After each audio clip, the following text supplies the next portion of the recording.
کوئی دور بھی کوئی وقت بھی اولیاء کے وجود سے خالی نہیں ہوگا۔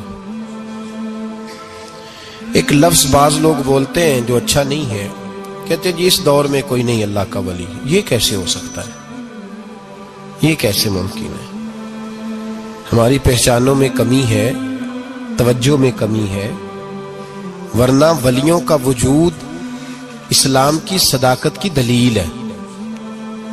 یہ دلیل ہے، نبی پاک صلی اللہ علیہ وسلم کا یہ معجزہ ہے کہ قیامت تک حضور کی امت میں اللہ کے ولی ہوتے رہیں گے، اور پورا مضمون ہے یہ قرآن پاک کا، الا ان اولیاء اللہ لا خوف علیہم ولا هم یحزنون۔ پورا مضمون ہے، یا ایھا الذین آمنوا اتقوا اللہ وکونوا مع الصادقین واتبعوا سبیل من اناب الی۔ پورا مضمون، جگہ جگہ اللہ کے ولیوں کی علامتیں، واتبعوا سبیل من اناب الی، اس کے پیچھے چل جو میرے پیچھے چل رہا ہے۔ اللہ فرما رہا ہے جو میری طرف رجوع کر رہا ہے تو اس کے پیچھے چل۔ یا ایھا الذین آمنوا اتقوا اللہ، اے ایمان والو اللہ سے ڈر جاؤ، وکونوا مع الصادقین، اور سچوں کی سنگت اختیار کرو۔ درجنوں آیات، فاسألوا اہل الذکر، فرمایا ذکر والوں سے پوچھ لیا کرو، ان کنتم لا تعلمون، اگر تمہیں علم نہ ہو تو پوچھ لیا کرو۔ ہر نماز میں صراط الذین انعمت علیہم، ہر نماز میں کہہ رہا صراط الذین انعمت علیہم، یا اللہ ان لوگوں کے رستوں پہ چلا جن پر تو نے انعام۔ اور وہ کون ہے؟ قرآن نے کہا انعم اللہ علیہم من النبیین والصدیقین والشہداء والصالحین۔ اچھا، نماز کے اندر کہتا رہتا ہے ولیوں کے پیچھے چلنا ہے، یا اللہ چلا، باہر نکل کے مکر جاتا ہے، کہتا ہے مجھے خود قرآن حدیث آتا ہے۔ اور یہ اب ایک تو تھے نا پہلے کچھ لوگ جن کے نظریات میں فرق تھا، اب اپنے بہت سارے لوگ کہتے چھوڑو کیا ضرورت ہے۔ بھئی پورا مضمون ہے قرآن پاک کا اللہ کے ولی، پورا ایک مضمون ہے، حدیث کا پورا باب ہے۔ آج میں صفات اولیاء عرض کرنے لگا ہوں، پہلے یہ تو سمجھ لینا جن سے پیار کرنا ہے وہ ہوتے کس طرح کے ہیں۔ آج یہ سمجھ لیں کہ ولی بنیادی طور پر ہوتا کون ہے۔ ایک ہے میں کہوں کہ ولی فلاں ہوتا ہے، ایک ہے کہ کوئی بزرگ کہیں، اور اس سے تھوڑا آگے بڑھیں تو اگر صحابی بتائیں پھر تو کیا ہی بات ہے، اور اگر بالکل ہی ہم اتھارٹی پہ جانا چاہیں بنیاد پہ تو بہتر نہیں ہمیں خدا بتا دے اور محمد مصطفیٰ بتا دے صلی اللہ علیہ۔ یہ سب سے مضبوط بات نہیں؟ کیا خیال ہے؟ 100 گلاں تے سرے تے گنڈ۔ بھئی پوچھو ہی نہ کسی سے، ڈائریکٹ قرآن پاک سے پوچھ لو ولی کون ہوتے ہیں۔ صحیح ہے؟ اج گل مکدی نہ مکائیے، ضرورت ہی نہ رہے۔ ایک کہنا میں بابا صاحب سے سنا ہے، دوسرا کہتا میں نے خواجہ صاحب سے سنا ہے، تیسرا کہتا میں نے فلاں صاحب سے سنا ہے۔ بھئی ضرور، کوئی عرض نہیں، یہ سارے لوگوں کی بات سار آنکھوں پہ، پر جو بات اللہ بیان فرمائے، جو بات اللہ کا قرآن بیان فرمائے وہ سب سے مضبوط ہے کہ نہیں؟ تو قرآن نے ولیوں کی علامت بیان کی، سورہ توبہ ہے، آیت نمبر 112 ہے، 11واں سپارہ ہے، گھر جا کے پڑھیں۔ اللہ فرماتے ہیں ولی کون ہوتے ہیں، میرے کامل بندے کون ہوتے ہیں۔ اللہ فرما رہا ہے التائبون، اللہ کے ولیوں کی پہلی علامت یہ ہے کہ وہ توبہ کرنے والے ہوتے ہیں۔ توبہ کا لغوی معنی ہے رجوع کرنا، یعنی وہ اللہ کی طرف توجہ کرنے والے ہوتے ہیں۔ التائبون العابدون، وہ توبہ کرنے والے ہوتے ہیں اور عبادت کرنے والے ہوتے ہیں۔ پھر فرمایا العابدون الحامدون، وہ یہ آپ نے غور سے سننی ہے بات، خاصی توجہ کرنی ہے، یہ قرآن پاک ہے نا جی، یہ سب سے توجہ والا معاملہ ہے، خاص غور کریں۔ اور رٹا ختم کرنے لگا ہوں آج، جو قرآن پاک بیان کرے اس پہ اتفاق کرنا چاہیے کہ نہیں کرنا چاہیے نا؟ اتفاق ضروری بات ہے نا جی۔ تو یہ ہمارے پاس قول فیصل ہے اللہ کی کتاب، ہمیں باہر جانے کی ضرورت۔ کسی نے ٹال والا ولی سمجھ لیا ہے، کسی نے گال والا ولی سمجھ لیا ہے، کوئی ولی بنا کے بیٹھ گیا ہے، کوئی بنا کے۔ جاہل مطلق، پرلے درجے کے جاہل لوگ، دین کی روح ابجد کا نہیں پتا، اور مصیبت گلے میں ڈالی ہوئی ہے۔ پتہ نہیں کیا مائنڈ سیٹ ہے لوگوں کا، بھی کس طرح لوگوں کو قابو کرتے ہیں۔ این فرائض چیزوں پہ. اب یہ ملنگوں نے پکا رٹا لگایا، کہتے ہیں مولویاں کو نہ جایا جائے. اور میں کہتا رہتا ہوں میں بھی اس مولوی کے خلاف ہوں جو مولوی دینداری نہیں کرتا، دنیا داری کرتا ہے. پر مولوی کا معنی مولا والا، کیا ترجمہ ہے؟ عجیب تو آدمی ہے پکا رٹا. وہ ہمارے سندھ کے راجے مہاراجے سائیں پنجاب کے وڈیرے اپنے گاؤں میں سکول نہیں بننے دیتے تھے، اس لیے کہ وہ کہتے تھے اگر ان کے بچے پڑھ گئے نا تو ہماری بھینسوں کو چارہ کون ڈالے گا. اسی طرح یہ جو پیر ہے نا آج کل کے، یہ علماء کے پاس نہیں جانے دیتے، کہتے ہیں انہوں نے پتہ لگ گیا تو سانو مننا ہی کو نہیں ہے نا، لہذا ان کو دور دور رکھو تاکہ یہ کہیں ایسا نہ ہو کہ ہم سے پیچھے. ادھر تسی بابا دھیانے لایا ہے کہانیاں سنا سنو کے. اب تو لوگ دین بھی قوالوں سے سیکھتے ہیں، قوالوں سے معاذ اللہ، اور ایسے ایسے کفر ہے معاذ اللہ ثم معاذ اللہ. تو جو قرآن بیان کرے وہ ہمارے لیے سب سے بہتر نہیں؟ قرآن مجید نے کہا التائبون العابدون، توبہ کرنے والے، عبادت کرنے والے، حامدون، اللہ کی حمد کرنے والے، سائحون، روزے رکھنے والے. کون جی؟ ولیوں کی علامتیں، روزے رکھنے والے. راکعون ساجدون، رکوع کرنے والے اور سجدے کرنے والے، رکوع کرنے والے اور سجدے کرنے والے. بس توبہ کی، رکوع کیا، سجدہ کیا، نماز پڑھی، عبادت کی، یا اللہ کافی ہے؟ فرمایا نہیں. الآمرون بالمعروف، نیکی کا حکم دینے والے، والنہون عن المنکر، اور برائی سے روکنے والے، میدان میں رہنے والے، میدان میں. والحافظون لحدود اللہ، نیکی کا حکم دینے والے، برائی سے منع کرنے والے، اور اللہ کی حدوں کی حفاظت کرنے والے. اللہ کی حدوں کی یہ علامتیں بیان کر کے کہا وبشر المومنین، محبوب اپنے ان غلاموں کو میری رضا اور جنت کی خوشخبری سنا دے. محبوب یہ جو تیرے غلام ہیں نا جن میں یہ صفتیں پائی جاتی ہیں، ان کو میری رضا اور جنت کی، یہ توبہ کرنے والے، پھر فرمایا عبادت کرنے والے، اللہ کی حمد کرنے والے، رکوع کرنے والے، سجدے کرنے والے، نیکی کا بولیے اور برائی سے من، اور اللہ کی حدوں کی. محبوب انہیں خوشخبری دو جنت کی. انہیں توبہ، ولی وہ والی توبہ نہیں کرتے جو ہم توبہ کرتے ہیں شب برات کی ساری رات استغفر اللہ، یا اللہ معاف کر دے، چیخوں کی آوازیں مسجد میں، ہر مسجد سے رونے کی آواز. پکی سچی توبہ کر کے شیخ آئے پر دکان پہ جا کے سویرے جھوٹ بولنا شروع کر دیا. یہ کون سی توبہ ہے؟ یہ مذاق ہے. ساری رات روتا رہا ہے، سویرے دفتر کھولا ہے فراڈ شروع کر دیا. تو نے توبہ کی ہے؟ حد ہو گئی بھائی، یہ والی توبہ نہیں. ایک توبہ میرے نبی پاک بھی کیا کرتے تھے. بھائی توبہ تو ہے رب سے رشتہ بنانے کا نام. میرے نبی پاک بھی ایک توبہ کرتے تھے. بخاری مسلم میں حضور نے فرمایا میں ایک دن میں 100 مرتبہ استغفار کرتا ہوں. اس کا کیا مطلب تھا؟ امت کو تعلیم دینے کے لیے. یہاں تو میری طرح کے بہت سارے لوگ جب گفتگو کرتے ہیں تو لگتا ہے اپنے آپ کو بڑا پرہیزگار سمجھتا ہے. بہت سارے لوگ، کبھی کسی کو تکلیف تو نہیں دی، میں نے تو کبھی کسی کا برا نہیں چاہا. جب ہم بات کر رہے ہوتے ہیں تو صرف ہم نیک ہوتے ہیں. اللہ کے بندوں کا یہ طریقہ، ان کا یہ سٹائل نہیں، یہ طریقہ نہیں. حضرت امام احمد بن حنبل فرماتے میں غلام خریدنے گیا،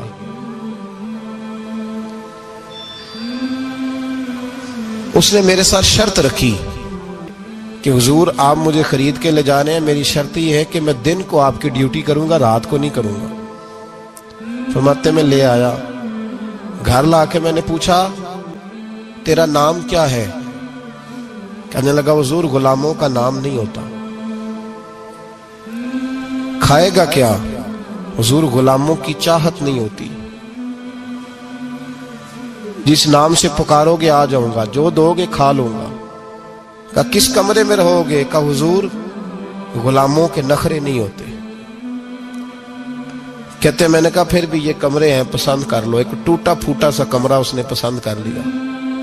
امام احمد بن حنبل فرماتے میں اسے کام بتاتا پر اتنی محنت سے کرتا کہ کمال کر دیتا. میرے اشارے سمجھتا۔ ایک دن میں تہجد کے وقت اٹھا، اس کے کمرے میں گیا تو وہ توبہ توبہ پکار رہا تھا۔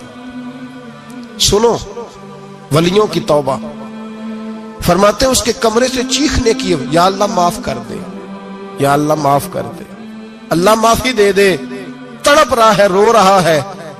اور امام احمد بن حنبل فرماتے ہیں حال یہ ہے کہ اس کے کمرے سے لے کر آسمان تک نور ہی نور پھیلا ہوا ہے، نور ہی نور، اور وہ روتا ہے یا اللہ معاف کر دے، یا اللہ معاف کر دے۔ فرماتے ہیں میں سوچنے لگا معافی کس چیز کی مانگ رہا ہے؟ فرماتے ہیں وہ خود ہی بولا، اور معافی دیکھو بھائی، توبہ دیکھو اللہ والوں کی۔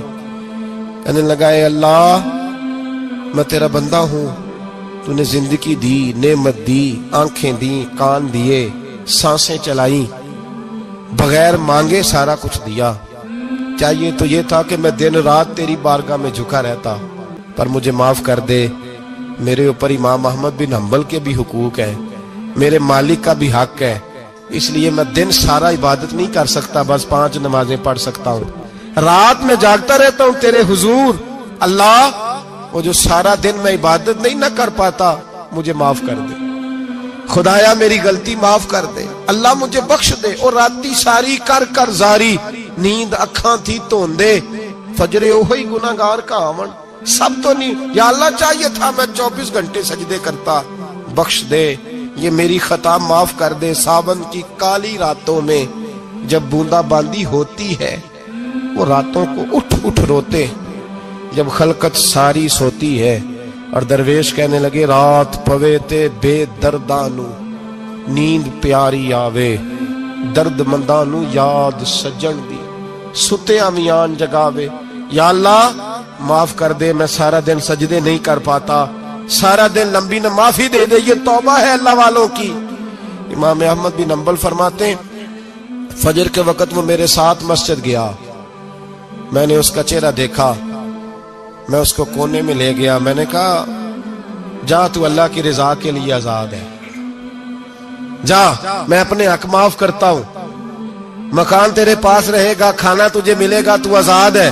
اس نے کہا حضور ہوا کیا، ہوا کیا؟ ہماری تو خواہش ہے نا کہ بندہ اس وقت ملنے آئے جب میں تسبیح پڑھ رہا ہوں، کوئی اس وقت گھر پہنچے جب میں سجدے میں ہوں، لوگوں کو پتا چلے بڑا نیک ہے، بڑا نمازی ہے۔ اس وقت کسی کی نظر پڑے جب میں بالکل قرآن پاک پہ بیٹھا ہوں۔ فرماتے ہیں جب میں نے کہا نا تو آزاد ہے، تو کہنے لگا حضور کیا ہوا؟ فرمانے لگے رات میں نے تیری توبہ دیکھ لی ہے، توبہ دیکھ لی۔ امام صاحب فرماتے ہیں وہ پھر تڑپ کے رویا، سجدے میں سر رکھا، تو نے یہ کیا عجب کیا، مجھ کو بھی فاش کر دیا، میں ہی تو ایک راز تھا سینہ کائنات میں، میں سراپا مخزن راز تھا، میں رہا تھا مدتوں راز میں، یہ تیرا شوق دید کشاں کشاں مجھے بھی کھینچ لایا مجاز میں۔ اے اللہ پردہ ہی کھول دیا ہے تو نے، یہ عبادتیں، یہ توبہ، یہ ریاضتیں، یہ تیرا میرا راز تھا، اللہ تو نے پردہ ہی کھول دیے، مہربانی کر مجھے پردہ پوشی عطا فرما، اللہ معاف کر دے، مجھے پردہ پوشی عطا کر۔ حضرت امام احمد بن حنبل فرماتے ہیں سجدے میں اس نے بلند آواز سے اللہ اکبر کہا، پھر وہ گرا، اس کی روح پرواز کر گئی، پرواز کر گئی، چلا گیا، رخصت ہو گیا۔ یہ عاشق کا جنازہ ہے، ذرا دھوم سے نکلے، محبوب کی گلیوں سے ذرا گھوم کے نکلے۔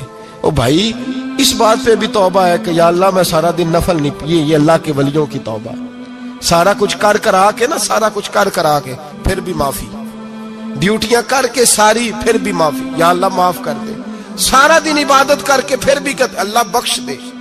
وہ نیکوکار ہونے کے باوجود توبہ کرتے ہیں، یہاں گناہگار ڈٹے ہوئے، ڈٹ گئے۔ توبہ بندے کو اللہ کے قریب کر دیتی ہے۔ ہم لوگ کہتے ہیں گناہ ہوں گے تو توبہ کریں گے نا، اور ہمارے زمانے میں تو گناہگار ہے ہی نہیں، سارے نیکوکار ہیں، اللہ ماشاءاللہ۔ گناہگار ہوں گے تو توبہ کریں گے۔ کئی دفعہ نا ہمارا بھائی ناراض ہو جاتا ہے، دوست ناراض ہو جاتا ہے، تو وہ جب ناراض ہوتا ہے نا بہت زیادہ بولتا نہیں، تو ہم پھر قریب جاتے ہیں، اس کو پوچھتے ہیں کیا بات ہے، کیوں ناراض ہے، ادھر دیکھیں میری طرف، کیوں ناراض ہے، کیا ہوا؟ کہتا ہے نہیں نہیں بس چھوڑو، ہمیں نہیں پتا ہوتا، تفصیل پوچھنی پڑتی ہے، بات کرنی پڑتی ہے. پھر وہ بتاتا ہے کہ وہ جو تو نے ایک جملہ کہا تھا نا وہ تجھے نہیں کہنا چاہیے تھا. پھر ہمیں خیال آتا ہاں مجھ سے غلطی ہو گئی. پھر ہم کیا کرتے ہیں؟ معافی مانگتے ہیں، راضی کرتے ہیں. ہوتا ہے ایسے کہ نہیں ہوتا ہے نا جناب؟ تو بندے سے تو بعض اوقات ایسا معاملہ ہو جاتا ہے تجھے پتا نہیں، تو کیا اللہ کی ایسی نافرمانی نہیں ہوتا تھی جس کا تجھے پتہ ہی نہ ہو؟ اللہ کے بندے روز رات کو معافی مانگ کے سوتے تھے، روز. پتہ نہیں کوئی انجانے میں جملہ نہ نکل گیا ہو. ہر وقت ڈرے رہتے تھے، سیمر بندوں سے نہیں، کس سے؟ زور سے بولیے. ڈرے رہتے تھے یا اللہ معاف کر. ان کی طبیعتوں پہ خشیت طاری رہتی. ہم دلیر لوگ ہیں، توجہ نہیں کرتے عزیز بھائی. اور ہم اس وقت توجہ کرتے ہیں جب مہلت ختم ہو جاتی ہے، جب سزا کا وقت شروع ہو جاتا ہے. میری بات یاد رکھنا، ایک وقت تک اللہ مہلت دیتا ہے بندے کو، گناہ کرتا ہے اللہ مہلت، پھر سزا شروع ہوتی ہے، پھر بندہ اس کی پکڑ میں آتا ہے. پھر جب پیر پھسلتا ہے تو کسی جگہ اس کا ہاتھ دوبارہ نہیں پڑتا، وہ پھر پھسلتا ہی جاتا ہے. یاد رکھنا، ہم مہلت کے وقت توبہ نہیں کرتے، اور جب پھسل جاتے پھر ہم کہتے ہیں اوہو یہ کیا ہوا. دیکھو حضرت حبیب اجمی رحمت اللہ علیہ سود کا کاروبار کرتے تھے. اب تو لوگوں نے نام بدل دیا ہے نا، سود کا نام لوگوں نے پرافٹ رکھا ہے، اور بڑے بڑے حسین لوگ ہیں اور نئے نئے ہمارے ترجمے. اور میں وہ پیسے غریبوں کو دے دیتا ہوں. کبھی گندے پانی سے وضو ہوا ہے؟ تو گندے رقم سے غریبوں کا بھلا کرے گا تجھے ثواب ملے گا؟ تو مذاق کر رہا ہے تو دین کے ساتھ. کبھی گندے پانی سے بھی وضو ہوا ہے؟ میں غریبوں کو کیا مطلب ہے اس بات کا؟ نبی پاک سے زیادہ تجھے غریبوں سے پیار ہے معاذ اللہ. حضور نے نہیں کہا سود لے لو اور غریبوں کو دے دینا. حضور رحمت للعالمین ہے نا، تو چاہیے تھا کچھ ایک ہمیں دے کے جاتے. حبیب اجمی کہتے ہیں میں سود کا کاروبار کرتا تھا. حضرت حسن بصری کبھی کبھی مجھے ملتے تھے اور مجھے فرمایا کرتے تھے مہلت سے فائدہ اٹھا، کہیں ایسا نہ ہو تیری سزا شروع ہو جائے. مہلت سے فائدہ اٹھا، اللہ نے مہلت دی ہوئی ہے. تو سمجھتا ہے میں بڑا سمارٹ ہوں، میری بڑی عقل ہے، میں کہیں الجھ نہیں رہا، میں جا رہا ہوں دھوکے دیے جا رہا ہوں تو کوئی مجھے پکڑ ہی نہیں رہا. یہ مہلت ہے، فائدہ اٹھا. ورنہ پھر جب وہ پکڑنے پہ آتا ہے ان بطش ربک لشدید، پھر اس کی پکڑ سخت ہے. توبہ کر لے، مہلت کے وقت توبہ کر. کہتے میری دل پہ بات اثر نہیں کرتی تھی، میں جی کرتا ارادہ کرتا پر چپ کر جاتا. میرے پاس بڑی رقم تھی، لوگوں کو دے رکھی تھی سود پہ، میں وہ پیسے لاتا اور اسی سے میرا سارا کام چلتا. میں نے تجزیے پڑھے ہیں، مجھے یقین نہیں آتا، ویسے میں نے تجزیے پڑھے ہیں کہ لوگوں نے اربوں روپیہ بینکوں میں رکھا ہوا. مجھے نہیں پتا، لیکن میں نے جو اخباروں میں پڑھا اربوں روپیہ، اور لوگ سود کا کاروبار کرتے ہیں اور کمائی کھاتے ہیں سود کی. معاذ اللہ، استغفر اللہ. فرماتے میں نے کہا مولوی پیر صوفی بتاتے ہی رہتے ہیں، میرے پہ اثر نہیں ہوتا تھا. فرماتے ایک دن نا ایک بندے کی گوشت کی دکان تھی، اس سے میں نے سود لینا تھا، میں اس کی دکان پہ گیا، پیسے رکھ. اس نے کہا یار مہلت دے. نہیں ہے. کہا ادھر پیسے رکھ. یار نہیں تیری مہربانی. کہا چل پھر اتنے کلو گوشت اتار، لیکن پیسے پھر بھی باقی ہیں سود والے. کہتے ہیں وہ گوشت میں اتار کے لایا. میری بیوی بھی مجھے روز سمجھاتی تھی کہ باز آ جا. کہتے ہیں میں گوشت گھر لایا. حضرت بی بی اجمی کہتے ہیں میری بیوی نے پکانے کے لیے ہنڈیا چولہے پہ چڑھائی، اور ابھی اس نے مسالہ ڈال کے اس کے اندر چمچہ گھمایا ہی تھا کہ وہ سارا خون بن گیا. میری بیوی چلائی، کہنے لگی جلدی آ، تو بھی برتن لا، بچے بھی بلا، میں بھی بیٹھتی ہوں. یہ خون بن گیا جو تو غریبوں کا نچوڑ کے لایا تھا، آج خون پیئیں گے سارے، آ جا. کہتے ہیں میرے ذہن میں بات گونجی حضرت حسن بصری کی کہ وقت پہ توبہ کر لے، کہیں تیری سزا نہ شروع ہو جائے. مہلت کے وقت توبہ کر، کہیں سزا نہ شروع ہو جائے، آج بچ جا. فرماتے آواز گونجی، میں سمجھ گیا کہیں سزا تو نہیں شروع ہو گئی. میں تڑپا، بچے گود میں بٹھا کے میں کھل کے رویا. میں نے اپنی بیوی سے کہا آج کے بعد نہیں کرتا. کہنے لگی جا پھر. توبہ پہ قائم وہی رہتا ہے جو کسی ولی کے لڑ لگ جاتا ہے. تو ادھر توبہ ادھر ٹوٹ جاتی ہے. جا کسی کے ہاتھ میں ہاتھ دے تاکہ تو توبہ پہ قائم رہے, تاکہ وہ تیری بیٹری چارج کرے, تیرے ایمان کو حرارت دیتا رہے. کہتے میں نکلا گھر سے حضرت حسن بصری کے پاس توبہ کرنے. ابھی میں رستے میں تھا تو چھوٹے چھوٹے بچے کھیل رہے تھے. فرماتے ہیں بچے کھیل رہے تھے, ایک بچہ پکارا, کہنے لگا پیچھے ہٹ جاؤ, پیچھے ہٹو, بہت بڑا سود خور ہے یہ, ایسا نہ ہو اس کا سایہ ہم پہ پڑے تو ہم بھی نحوست والے ہو جائیں, پیچھے ہٹ جاؤ. کہتے ہیں ایک اور چوٹ لگی. میں نے کہا یا اللہ تیری ننھی مخلوق بھی مجھ سے نفرت کرتی ہے, یہ بھی. فرماتے ہیں حضرت حسن بصری کے پاس گیا تو قدموں پہ سر رکھ کے میں بڑا رویا. میں نے کہا میرے لیے دعا کر, عرش کا مالک مجھ سے راضی ہو جائے. سنا ہے جب آپ دعا کرتے ہیں تو بڑی جلدی سنتا ہے. پتہ سارا ہے سردار نو کیتی آندا, پردہ چپایا ہی پلا اسی, دعا کر وہ مجھ سے راضی ہو جائے. اب تو میرے بچوں کی ہنڈیا میں خون آنے لگا ہے, مہربانی کر. کہتے ہیں حضرت حسن بصری نے کہا تجھے مبارک ہو, میں دیکھ رہا ہوں تیری توبہ سچی ہے تو اللہ بھی تجھ سے راضی ہو جائے گا. میں دیکھ رہا ہوں تیرے اندر احساس, تیرے لفظ بتاتے ہیں تو کھری تو جا, اللہ بڑا مہربان ہے. کہتے تسلی دی, پیار کیا, کھری توبہ کی, بیعت ہوا, واپس آیا تو بچے وہیں کھیل رہے تھے, ابھی کھیل رہے تھے. فرماتے میں ڈرتے ڈرتے ان کے پاس سے گزرا تو ایک بچہ پکارا, کہنے لگا پیچھے ہٹ جاؤ, پیچھے. اللہ کا ولی حبیب اجمی آ رہا ہے, اللہ کا ولی حبیب آ رہا ہے. کہیں ایسا نہ ہو ہمارے پیروں سے کوئی مٹی اڑے اور ولی کے کپڑوں پہ پڑ جائے اور ہم اللہ کے ولی کے بے ادب ہو جائیں. پیچھے ہٹو, رستہ دے دو. فرماتے میں اللہ اکبر کہا. میں نے کہا مالک تیرے قربان جاؤں, ابھی میں نے توبہ کی ہے اور ابھی تو نے اپنی مخلوق کے دل میری طرف موڑ دیے. ابھی بھائی توبہ کھری سچی, مہلت کے وقت توبہ کرو. پھر جب وہ والا وقت آتا ہے نا جب سزا شروع ہو جاتی ہے پھر مشکل ہو جاتا ہے. میرے رسول پاک علیہ السلام نے فرمایا سکھوں میں دعائیں مانگا کرو, رب دکھوں میں جلدی قبول کرے گا. سکھوں میں مانگ لو, دکھوں میں جلدی قبول ہوں گی.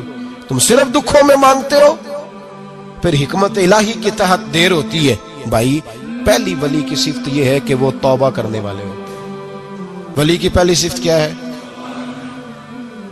اقبال نے کہا تھا, اس نے کہا مرید سادہ تو رو رو کے ہو گیا تائب, کاش اس پیر مغاں کو بھی مل جاتی توبہ کی توفیق. اس نے کہا اللہ کرے پیر بھی توبہ کر لے, مرید تو بڑا رو گیا بیچارہ, اللہ کرے یہ بھی توبہ کرے, یہ بھی باز آئے. توبہ انسان کو نوازتی ہے ہر وقت, ہر جملے سے, ہر بات سے. اور ایسی غلطیاں جن کا ہمیں پتہ ہے ان سے تو کرنی ہے, جن کا نہیں بھی پتہ ان سے بھی. اب کیا کریں؟ التائبون العابدون, اب اللہ کی عبادت کریں. ولیوں کی دوسری صفت کیا ہے؟ وہ اللہ کی. ہمارے زمانے میں نفلوں کا رواج ہی ختم ہو گیا ہے. عصر کی پہلی 4 سنتے ہیں, عشاء کی کتنے فیصد لوگ پڑھتے ہیں؟ ہمارے بزرگوں کا طریقہ تھا, گھروں میں حجرے مخصوص ہوتے تھے. نبی پاک صلی اللہ علیہ وسلم نے فرمایا گھر کو قبرستان نہ بناؤ, کچھ نوافل گھروں میں بھی پڑھا کرو. وہ اذانوں سے پہلے وضو کر کے بیٹھے ہوتے تھے, مصلی آباد ہوتے تھے, اور بہت سارے بزرگوں کی قبریں اس جگہ پہ بنی جہاں وہ عبادت کرتے تھے. نفلوں سے دور ہیں ہم, نفلوں سے. نفل سے کیا ملتا ہے؟ نفل پڑھنے سے رب رحمان ملتا ہے, اللہ ملتا ہے نفل پڑھنے والے کو. بخاری مسلم میں موجود ہے میرے نبی پاک صلی اللہ. لیکن شرط یہ ہے کہ نفل اللہ کی رضا کے لیے پڑھے. وہ ساری دنیا کو سویرے بتائے نا کہ جدو میں سویرے 3 بجے اٹھیا نا ادو میں ویکھیا تے کتے بھونک رہے سن. یہ تو نے خبر دی ہے کہ میں صبح 3 بجے نہ. یہ کس کے ساتھ راز ہے بولیے؟ بڑی زبردستی بعض بندے بد کے بندہ ڈھونڈ رہے ہوتے ہیں, کوئی بندہ ملے تو اسے بتائے. آج جی میں سویرے اٹھیا, سویرے تے ایک منڈا ٹیلی فون تے لگا سی.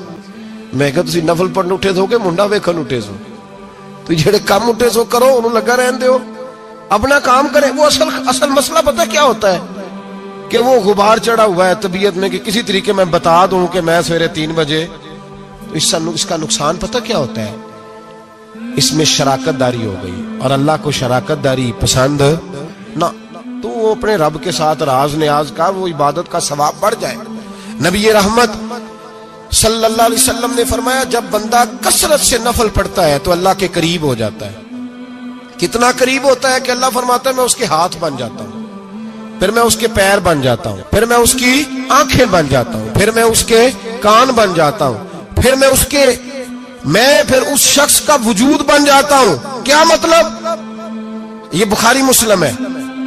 آنکھیں بندے کی ہوتی ہے، طاقت اللہ کی ہوتی ہے۔ ہاتھ بندے کے ہوتے ہیں، طاقت اللہ کی ہوتی ہے۔ پیر بندے کے ہوتے ہیں، طاقت اللہ کی۔ تو پھر اگر کوئی ولی دور سے سن لے تو طاقت کس نے دی ہے؟ تو اگر کوئی ولی دور سے دیکھ لے تو طاقت کس نے دی ہے؟ اللہ نے۔ اگر کوئی ولی ہاتھ بڑھا کے کسی کی پریشانی دور کر دے تو طاقت کس نے دی؟ یہ پیچھے طاقت کس کی ہے؟ اللہ کی۔ تو یہ بخاری مسلم ہے۔ اللہ کی عبادت کریں، عبادت سے برکت آتی ہے۔ حضرت ابو ادریس خولانی رحمت اللہ علیہ حضرت معاذ بن جبل کے شاگرد تھے، تابعی بزرگ تھے۔ فرماتے ہیں کہ میں جب سے حضرت معاذ بن جبل کی صحبت میں بیٹھا نا تو برے کاروباروں سے میری طبیعت و چاٹ ہو گئی۔ کئی کاروبار میں دیکھتا تو جھوٹ بولنا پڑتا، اس میں بڑا کچھ کرنا پڑتا، تو مجھے ڈر آتا۔ آپ فرماتے ہیں میں نے نا بڑی کوشش کی پر میری مرضی کا کام مجھے، صوفی کاہل نہیں ہوتے، سست نہیں ہوتے، جھوٹ نہیں بولتے۔ فرماتے ہیں میرے اندر طاقت تھی کہ میں حلال کما کے بچوں کو کھلاؤں پر میری مرضی کا کام نہیں ملتا تھا۔ حد ہو گئی۔ اور جب انسان نیکی کی طرف آتا ہے تو کچھ نہ کچھ آزمائشیں ضرور آتی ہیں، یہ پکی بات ہے، پکی بات۔ جب وہ غلط ملت کر رہا ہوتا ہے تو اس کو لگتا ہے سارا کچھ صحیح ہے، جب سیدھا ہوتا ہے تو بہت ساری پریشانیاں بھی ضرور آتی ہیں۔ یہ مزاج ہے دین کا۔ آپ فرماتے ہیں میں پریشان رہنے لگا، حالات خراب ہونے لگے، آزمائش سخت ہونے لگی، کاروبار بند ہو گیا، کام ہی کوئی نہیں ملتا تھا۔ میری بیوی ناراض رہنے لگی، ہلکا ہلکا تو اس نے مجھے کہنا شروع کیا، پھر جلال میں آ گئی، اور ایک دن مجھے کہنے لگی اگر آج نانا کچھ لے کے آئے تو بچے لے کے میکے چلی جاؤں گی۔ آپ فرماتے ہیں میں بڑا پریشان ہوا، نکل گیا فجر پڑھ کے کام کی تلاش میں۔ میں نے ظہر تک تلاش کیا لیکن مجھے کام نہ ملا۔ آپ فرماتے ہیں نہر فرات کے کنارے تپتی ہوئی ریت پہ میں بیٹھا تھا تو میرے دل میں خیال آیا بندوں کی مزدوری نہیں ملتی تو آج اللہ کی نہ کر لیں، آج اللہ کی مزدوری نہ کریں۔ آپ فرماتے ہیں میں نے گرم ریت سے تیمم کیا، وضو کیا وہیں فرات، اور گرم ریت پہ کپڑا بچھایا تو نفل پڑھنے شروع کر دی، زور سے اثر تک نفل پڑھے، زور سے۔ چلے میں ایک دعا کرتا ہوں، آپ آمین کہنا۔ اللہ کرے کہ ہم مغرب کے بعد والے نفل ہی پڑھنے شروع کر دیں۔ نبی کریم سید عالم صلی اللہ تعالی علیہ وآلہ وسلم کے غلاموں کا حال دیکھے، عبادت کا حال دیکھے۔ فرماتے میں نے کہا آج اللہ کی مزدوری کرے، زور سے اثر تک نفل پڑھے گرم ریت پہ، اور جب اثر ہوئی نا تو میں نے اپنے رومال میں نا تھوڑی سی ریت باندھ لی۔ گھر کی دیواریں چھوٹی چھوٹی تھی، میں نے کہا بیوی نے دیکھا نا خالی ہاتھ آیا ہے تو اندر سے شور کرے گی، ہم صاحب بھی سنیں گے، تو چلو جب دیکھے گی نا رومال میں کچھ ہے حوصلہ کرے گی، جب اندر جاؤں گا تو سمجھا لوں گا۔ آپ مسکرا رہے ہیں نا ہلکا ہلکا، اس کا مطلب ہے ان باتوں میں کافی صداقت ہے۔ پرانے بزرگ کر گئے تو اس کا مطلب یہ ہے کہ ان میں بہرحال کافی حد تک صداقت ہے، یہ شور ہوتے رہتے۔ کہتے میں نے وہ کہا کہ چلو دور سے دیکھے گی تو گھر جا کے سمجھا لوں گا۔ آپ فرماتے پہلے میری بیوی دروازے پہ بیٹھی رہتی تھی، بچے بیٹھے رہتے تھے، منتظر ہوتے تھے کہ کچھ لے کے آئے، گھر میں فاقہ ہوتا۔ آج میں گیا تو شور ہی کوئی نہیں، کوئی شے نظر نہ آئی، وہ ریت سے بھرا ہوا میرا پلو میں نے دروازے کے ساتھ رکھا، اندر چلا گیا، بیوی کو آواز دی کہاں ہو؟ کہنے لگی منہ ہاتھ دھو لو، میں روٹی لے کے آئی۔ ہاتھ دھو گئی، روٹی کدھر سے آئی؟ اس گھر میں تو فاقے تھے، کھانا کدھر سے آیا؟ کہتے روٹی لائی، سلاد بھی لائی، دودھ بھی لائی، اس زمانے میں جو نعمتیں تھی پھل بھی لائی، سارا آ گیا۔ میں نے گھور کے دیکھا، میں نے کہا کدھر سے آیا یہ سارا کچھ؟ کہاں ہے بچے؟ کہنے لگی روٹی کھا کے باہر نکل گئے ہیں۔ میرے دل میں خیال آیا میری بیوی کا کردار تو چاند سے زیادہ اجلا ہے، تو یہ سارا کچھ کیسے آیا؟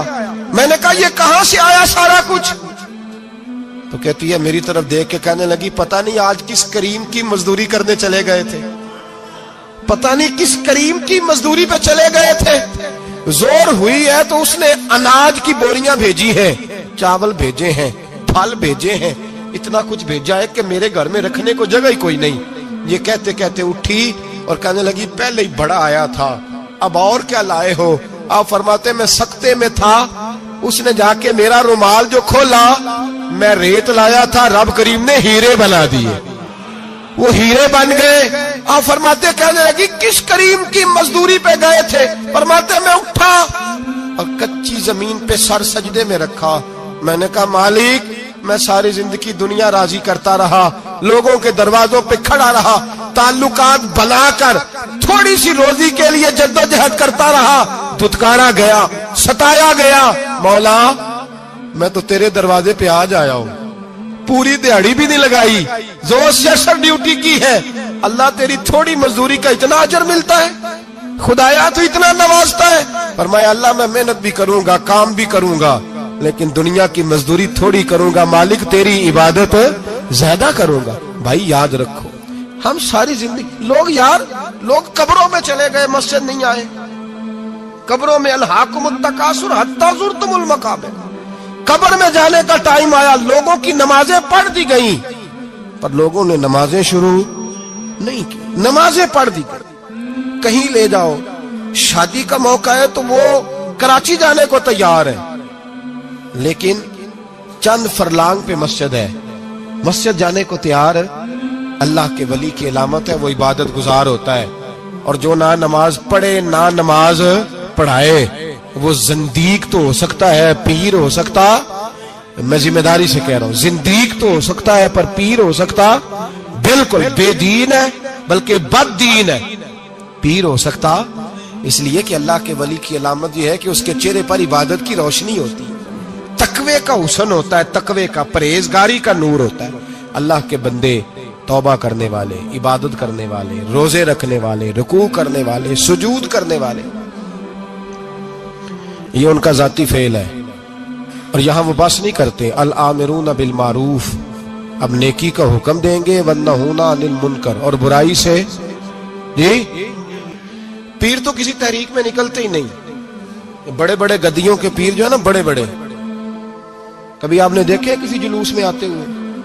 جی چلے کچھ درویش ایسے ہیں جو اپنی طبیعت کے تقاضے کے مطابق نہیں آتے، لیکن وہ امت کی مظلومیت سے بے خبر نہیں ہوتے، وہ ایک علیحدہ بات ہے کہ وہ عبادت گزار ہے، وہ ویسے ہی نہیں نکلتے، وہ چلیں ایک، لیکن وہ مرید اگر بلائے تگڑا تو پشاور بھی چلے جائیں، جی لندن کا بھی دورہ کر رہے ہیں، امریکہ بھی ہوا ہے، سنیں بھائی سنیں، یہ قرآن مجید، یہ صفتیں کون بیان کر رہا ہے ولیوں کی؟ کون بیان کر رہا ہے؟ تو کسی ملنگ کی ماننی ہے کہ اللہ کی ماننی ہے؟ تو اللہ کہہ رہا ہے کہ ولی کی صفت یہ ہے وہ نیکی کا حکم دیتا ہے اور برائی سے۔ پیر صاحب امریکہ چلے جاتے ہیں، لندن یورپ چلے جاتے ہیں، لیکن کسی تحریک میں نہیں، کسی میں نہیں۔ ناموس رسالت کی بات آئی، پیر سوئے رہے، کون تھے سڑکوں پہ؟ پیر تھے کہ مولوی تھے کہ نعت خواں تھے؟ قوال تھے جن کو سرمایہ کھا گئے جو سارا ہمارا، یہ لوگ تھے؟ تحریک ختم نبوت میں ڈنڈے کس نے کھائے؟ علماء نے۔ غازی ممتاز حسین قادری کی تحریک چلی تو سڑکوں پہ کون نکلا؟ تحریک ختم نبوت۔ بتاؤ نا کسی پیر کا بیان دکھاؤ مجھے جس نے کہا ہو۔ تھک گئے گلے، ہماری ریکارڈنگیں لا لا کے لوگ ہمیں سناتے ہیں، کہتے ہیں جناب آپ کی سخت تقریریں نوٹ ہو رہی ہیں اور سوشل میڈیا پہ دور دور جا رہی ہیں، تھوڑی احتیاط کریں۔ میں نے کہا یار کس طرح احتیاط کریں، کیسے احتیاط کریں؟